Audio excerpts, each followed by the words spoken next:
The worst part? I was still holding the cake. The candles were lit. A stupid little number, 34, flickering on top, wax dripping onto the vanilla frosting. I even wrote, "To us," in blue gel icing like some desperate sitcom husband who still thinks gestures matter. She didn't even look at it. Her eyes went past the cake, over my shoulder, through me, like I was a window she couldn't wait to climb out of. "I slept with someone," she said. No build-up, no dramatic pause. Just 4 words, launched like a rock through stained glass. I didn't say anything. Not at first. I just stood there in the hallway of our townhouse, the cake in my hands, still warm from the bakery. I could feel the heat from the box mixing with the cold November air leaking through the mail slot. "You what?" I finally asked, as if I'd misheard. But she didn't flinch, didn't blink. "I slept with someone," she said again, slower this time. Like repetition might soften the blow. Or maybe she just wanted to hear herself say it. I didn't drop the cake. I wish I had. That would have been symbolic, maybe even cathartic. But no, I stood there like an idiot, holding it, like it still meant something. She didn't cry. That's the part one keep replaying. No shaking shoulders. No sorries. No shame. Just calm. Clinical. Like this was an appointment she had scheduled between grocery runs and a Zoom call. "I didn't plan to tell you today," she added. But I couldn't go to that dinner pretending anymore. I looked down at the cake. To us. I wanted to ask a million questions. Who? When? Where? Why now? Was it worth it? But the only thing that came out of my mouth was, "Did you wash the sheets?" I don't know why I asked that. Maybe because I had noticed earlier in the week that the bed smelled different. Like something unfamiliar was living in my own house. She said she had changed detergents. That was a lie. She stared at me for a long time. Then she said, "It was in the car." The car. Our car. My car. The same car I drove to pick up the cake. I felt something behind my eyes begin to twitch, like a fuse getting ready to snap. I turned around and walked into the kitchen, still holding the cake. I placed it gently on the counter. Then I opened the drawer next to the sink and pulled out the first thing I saw. A whisk. I walked back to the hallway, holding the whisk in one hand like I was about to duel her in some deranged cooking show. She didn't move. "You're seriously going to hit me with a whisk?" she said, almost laughing. "No," I said, voice shaking. "I'm going to smash the cake." And I did. Not out of rage. Just because I didn't want it to exist anymore. I slammed it, frosting and wax flying onto the walls, the floor, my shirt. She didn't even flinch. She just stepped around the mess, picked up her keys, and walked toward the door. "I'm going to stay with him tonight," she said, not turning around. "I think it's better if we don't talk for a while." And then she was gone. Frosting still on my knuckles. Candles still lit on the floor. Whisk on the ground like a weapon that never had a chance. But that wasn't the worst part. The worst part came 3 days later, when I found out who he was, and what they were really doing behind my back. 3 days went by. No texts. No calls. No half-hearted apologies. The silence was worse than yelling. At least yelling would have meant there was something left between us to fight over. But no, just the hollow kind of quiet that creeps around a house and makes even the fridge hum sound like it's judging you. I slept on the couch. Not because she asked me to. I just couldn't stomach being in that bed. The sheets still smelled like citrus and sweat. Not mine. On Monday, I finally decided to go to work. Not because I was ready, but because sitting at home staring at cracked frosting on the wall was beginning to break something in me. I needed a change of scene, even if it was just fluorescent lights and passive-aggressive emails. When I pulled into the parking lot, my stomach dropped. Her car was there. That didn't make sense. She doesn't work here. She's an artist. Freelance, part-time gallery stuff. She only came by when we were meeting for lunch or when she needed to borrow my key card for something. And then I saw it. Him. Not some stranger. Not a bartender. Not some gym guy or a faceless Tinder mistake. It was Braden, my project manager. The same Braden who shook my hand at our wedding. The same Braden who sat next to her at our last Christmas party and told me, "You two are perfect together." He was standing by her car, leaning in, laughing.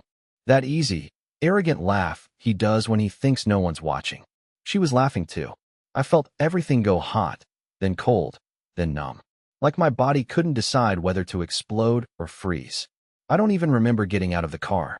Just the sound of the doors slamming and the pavement under my feet as I walked toward them. He noticed me first. His smile dropped like a curtain. She turned, saw me, and for a split second, Just a flicker. I saw it in her eyes. Guilt.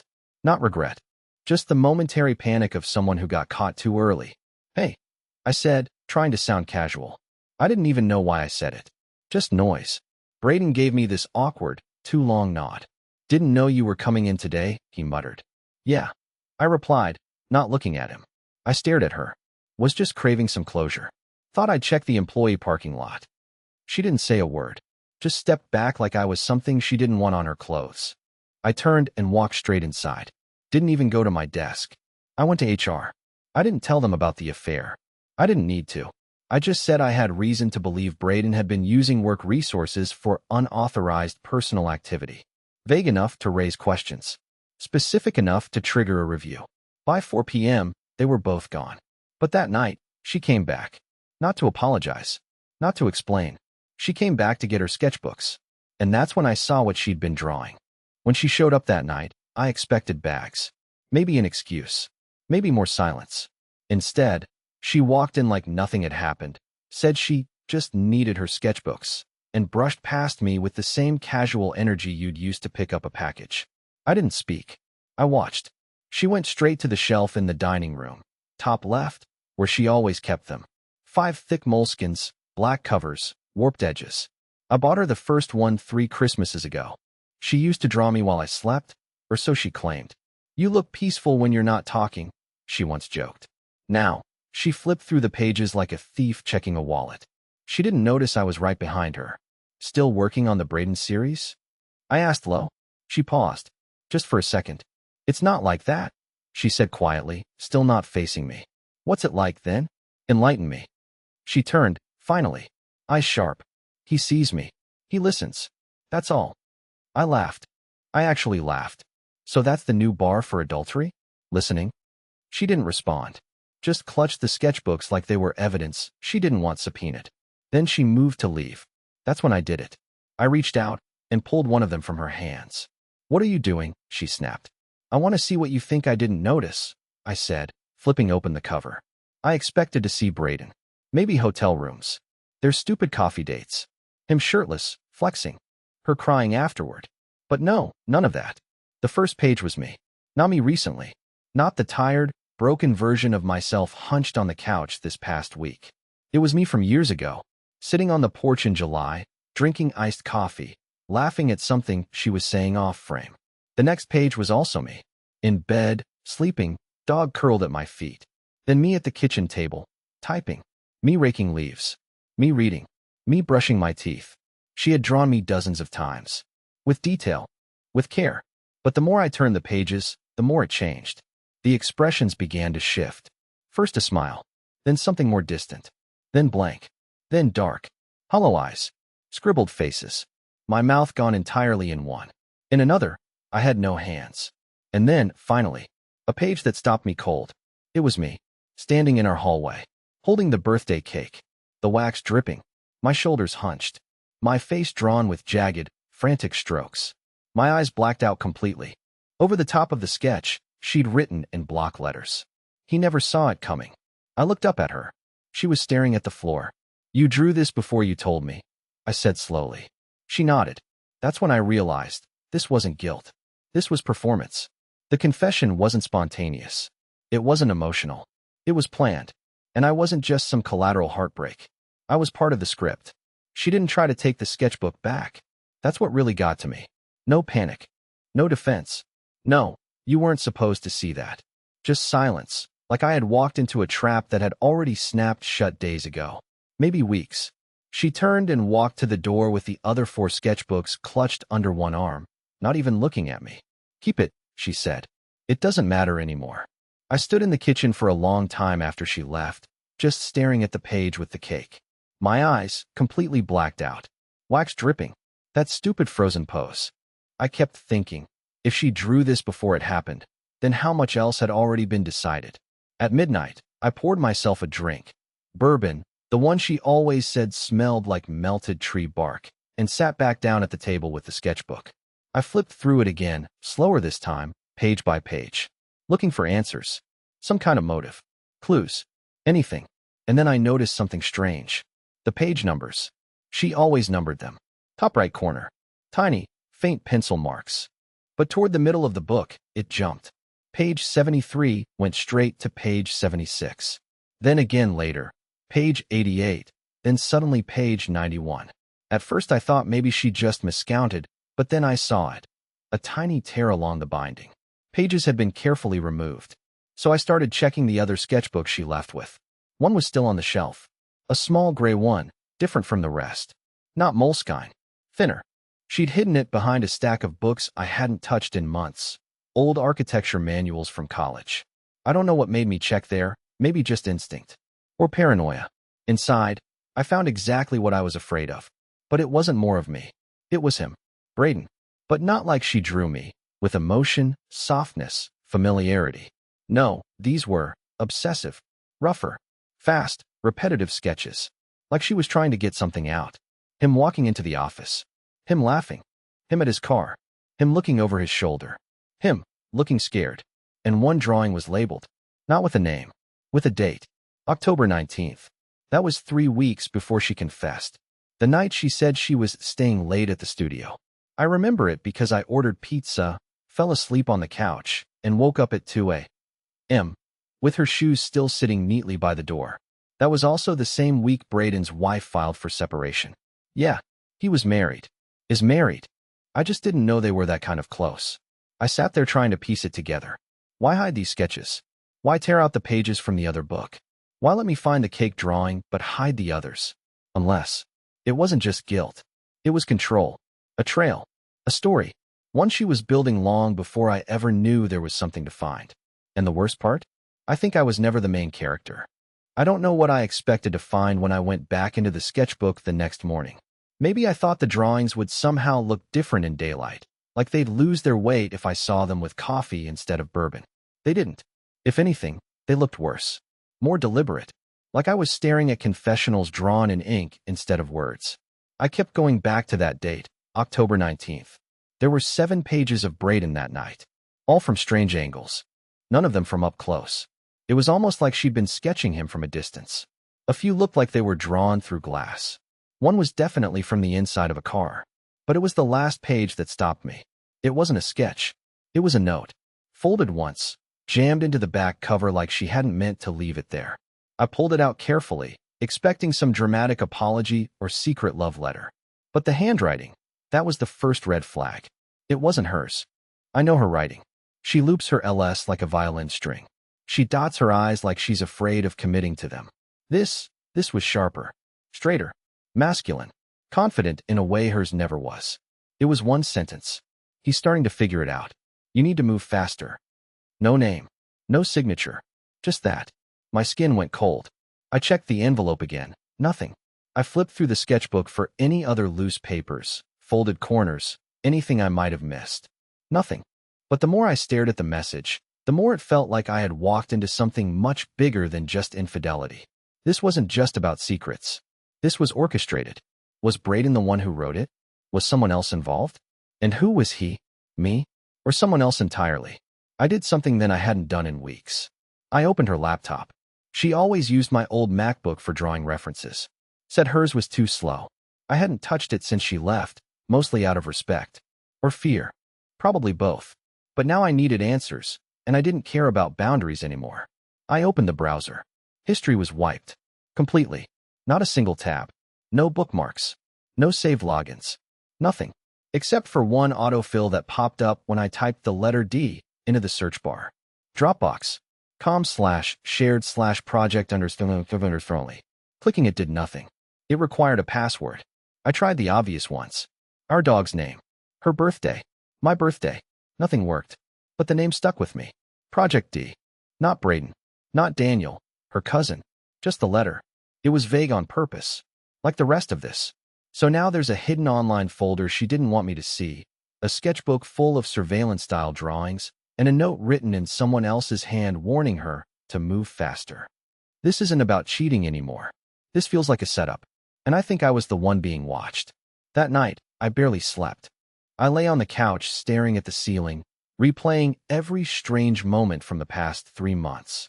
Things that hadn't made sense at the time suddenly started to line up. Little comments she made, subtle questions about my schedule, Her obsession with locking the windows despite living in a neighborhood where people didn't even lock their cars. But one detail kept clawing at my brain, something so normal I had dismissed it the first dozen times. The camera. It sat on our living room bookshelf. A simple black DSLR. She always said it was a gift from her aunt. Used it for reference shots, sometimes for time-lapse of her painting process. I'd walked past that thing 100 times, never questioned it. But now it felt off. I couldn't remember ever seeing her use it recently. And yet the battery was always charged. It was always pointed at the room. Never moved. At 4:12 a.m., I got up and pulled it down from the shelf. The memory card was still inside. I didn't look at it right away. I hesitated, just sitting there at the kitchen table, the memory card pinched between my fingers like it might burn me. Eventually, I plugged it into my laptop. There were over 600 video clips. Most of them were short, 30 seconds to 3 minutes. All shot from the same angle. Living room, wide view, quiet audio. The clips were labeled by date. At first, they just showed normal things. Me watching TV, eating, sleeping on the couch, reading, doing nothing. But she hadn't been filming herself. Not even once. It was all me. Every single clip. I watched the dates start to sync with her sketchbooks. Drawings of me typing at the table matched videos labeled the same day. Even the cake night was in there. I watched myself open the front door, holding that stupid cake box, waiting like a puppy for someone who already had one foot out the door. Then the most recent file. It was from 4 days ago, after she left. That made my stomach twist. I clicked play.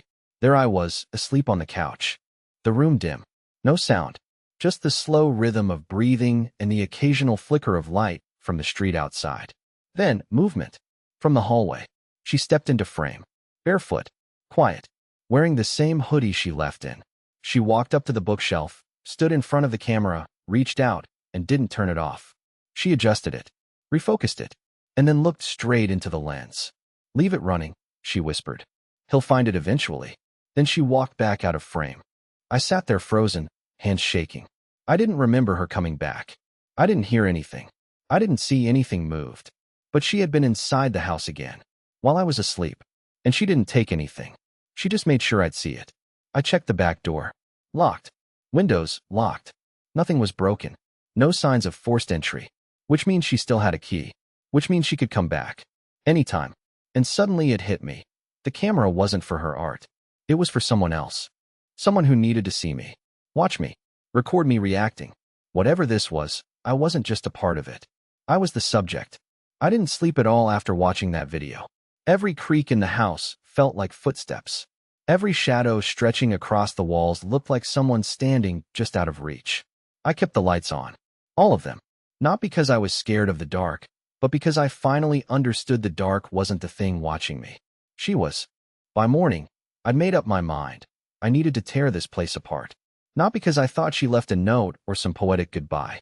No, she wasn't nostalgic. She was methodical. Intentional. She wanted me to find things, just not all at once. There was a sequence to this, a design, and I was already playing along. I started in the studio. That was her space. She always got territorial when I moved her canvases or even adjusted the blinds. I pulled open drawers, turned over empty sketch pads, peeled back tape on the bottoms of tables. Nothing.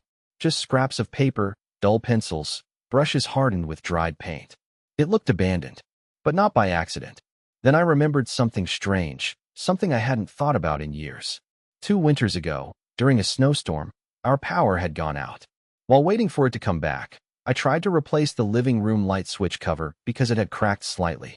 When I opened it up, I found a tiny folded receipt jammed behind the faceplate. Nothing serious, just one of those weird things people do when they have nowhere else to put something and forget about it later. Back then, I didn't think twice. But now it made sense.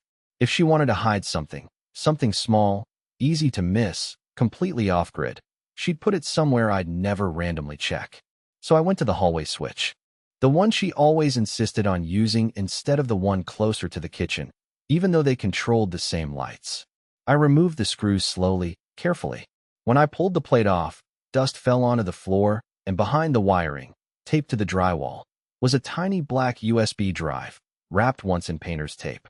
My hands went ice cold. I didn't plug it in right away. I just sat on the floor staring at it. Because I already knew. This wasn't going to be photos, or documents, or anything I could make sense of. This was the next layer. And whatever I found would either make everything clearer, or make me wish I'd never started peeling things back. I plugged it into my laptop and opened the single folder inside. It was labeled with one word, hollow. Inside the folder were 7 files. No extensions, just strings of numbers and letters, like someone had smashed their keyboard. They weren't video files, at least not normal ones. They couldn't be opened by anything. Not VLC, not image viewers, not even text editors. I tried renaming one. Nothing. Until I dragged one of them into a sound program, just out of desperation. And it worked.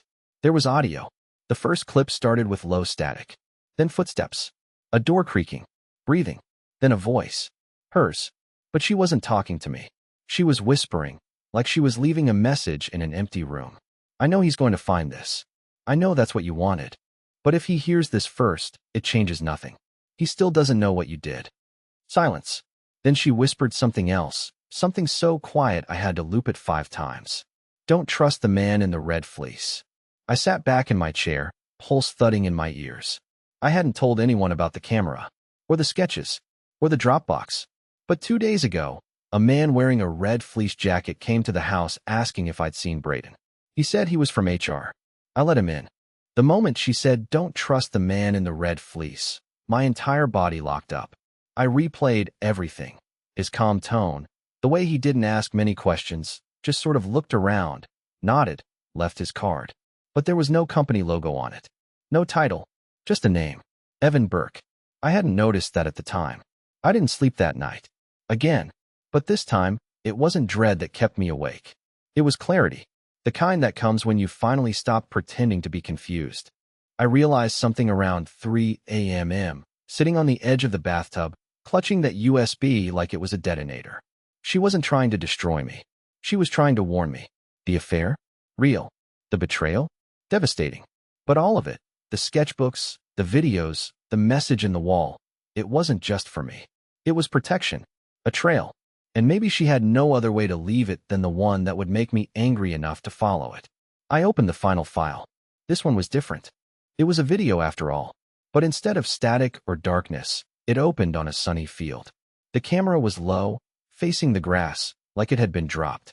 I heard voices, 2 men, arguing. One of them was definitely Braden. The other, I wasn't sure, but the voice was familiar. Sharp. Controlled. Then a third voice. Hers. Yelling something like, "Don't touch him." The camera shook. The picture tilted. Then it cut off. I sat still for a long time. Then I packed everything. The USB, the sketchbooks, a printed screenshot of the Dropbox URL, and I drove straight to the police station. I told them everything. And this time, I didn't leave anything out. 2 weeks later, I got a call. Evan Burke, the man in the red fleece, wasn't with HR. He wasn't even a real investigator. He'd been flagged before. Private intelligence work, off-the-book surveillance, accused more than once of coercion for hire. No formal charges ever stuck. Until now.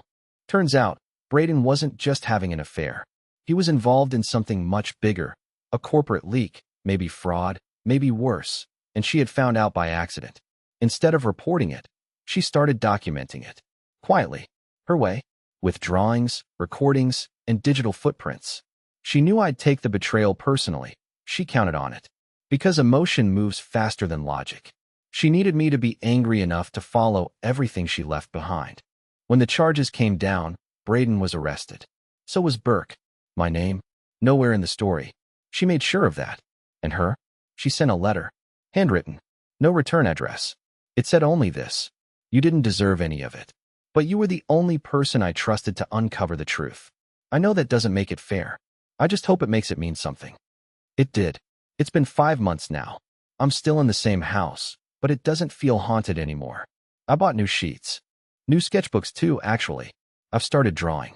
Nothing special, mostly landscapes, my dog, the trail behind the house. But it helps. It reminds me that not every blank page is a warning. Some are just beginnings. I still don't know where she is. Maybe that's for the best. While we had ended the night, she looked through me instead of at me. But the truth? I don't feel broken anymore. I feel clear. Sometimes, surviving something isn't about fixing what was ruined. It's about building something better from what you learned. And I'm finally doing that. one honest line at a time.